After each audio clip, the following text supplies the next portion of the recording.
Hello students, आज हम tenth math की एक्सरसाइज 1.2 का 6 सम सॉल्व करेंगे। व्याख्या कीजिए कि फर्स्ट सम है 7 इंटू 11 इंटू 13 प्लस 13 भाज्य संख्या क्यों है। इंग्लिश मीडियम के बच्चों के लिए explain why 7 into 11 into 13 plus 13 is composite number. हम कंपोजिट नंबर या भाज्य संख्याएं क्या होती हैं, सबसे पहले हम इसको समझेंगे। भाज्य संख्याएं क्या होती हैं? सबसे पहले अभाज्य संख्या या प्राइम नंबर।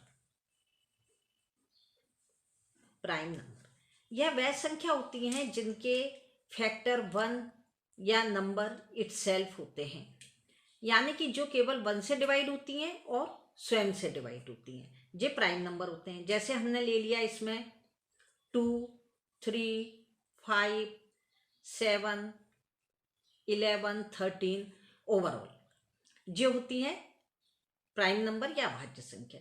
अब हम देखेंगे कि भाज्य संख्या या कंपोजिट नंबर क्या होते हैं।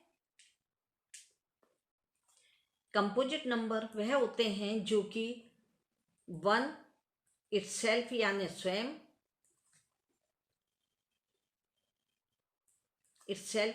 स्वयं से डिवाइड होते हैं। इसके अलावा अदर से भी डिवाइड होते हैं। जैसे कि यदि हमने इसमें लिया 4, 6,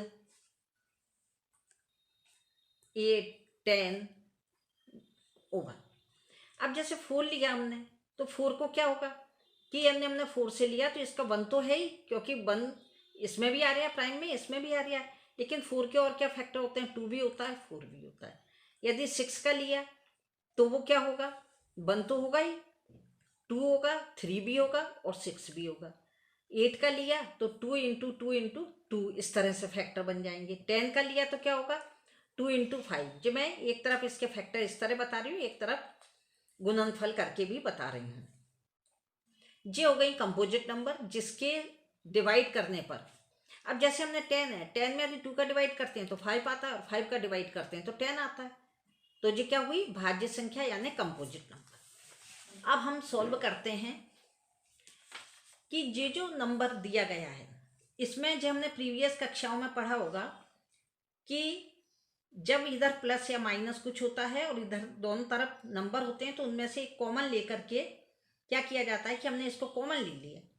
तो 7 इंटू 11 बच गए। यहाँ 13 में 13 का डिवाइड किया तो क्या आ गया, 1। यहाँ पे 1 आ गया तो 1 को लिखने की जरूरत नहीं है, लेकिन इस जगह पे 1 लिखा जाएगा क्योंकि प्लस अपन ने यहाँ लगाया और फिर 13 का 13 में डिवाइड किया तो 1 आ गया। अब 13 इंटू जे कितने हो गए, पहले मल्टीप्लाई होता है बोर्ड मास के नियम के अनुसार, उसके बाद में प्लस करेंगे। 77 प्लस 1 जे कितना आ गया, 13 इंटू 78। यदि हमने इन दोनों का मल्टीप्लाई किया तो क्या आता है हमारा, 1014 यानी 1014 आता है। अब ये जो आता है इसमें यदि हम क्या करते हैं, 13 का डिवाइड करते हैं तो कितना आ जाएगा, 78। और 1014 में यदि हम 78 का डिवाइड करते हैं तो क्या आ गया, 13। यानी कि इन दोनों का जब मल्टीप्लाई जो आएगा तो वो उसका एक फैक्टर और बन गया। तो ये क्या हो गया, इट इज कंपोजिट नंबर। यह एक भाज्य संख्या है।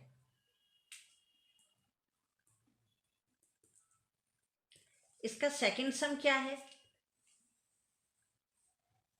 7 into 6 into 5 into 4 into 3 into 2 into 1 plus 5। इनमें कॉमन क्या है, 5।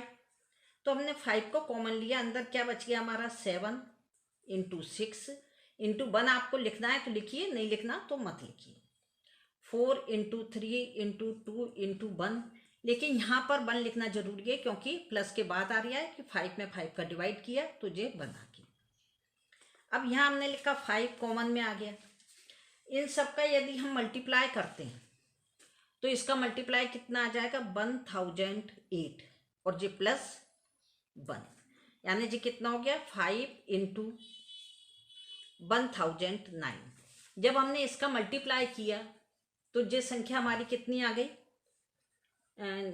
5 9 जा 45 और 1 और जे 5, जे नंबर आ गया। अब इसमें यदि हम 5 का डिवाइड करते हैं तो जे आ जाएगा और 1009 आ जाएगा, और 1009 का डिवाइड करते हैं तो 5 आ जाएगा, यानी कि यह 1 और इटसेल्फ यानी स्वयं के अलावा भी इसके अन्य फैक्टर हैं, इसलिए जे क्या हो गया, जे भी इट इज कंपोजिट नंबर,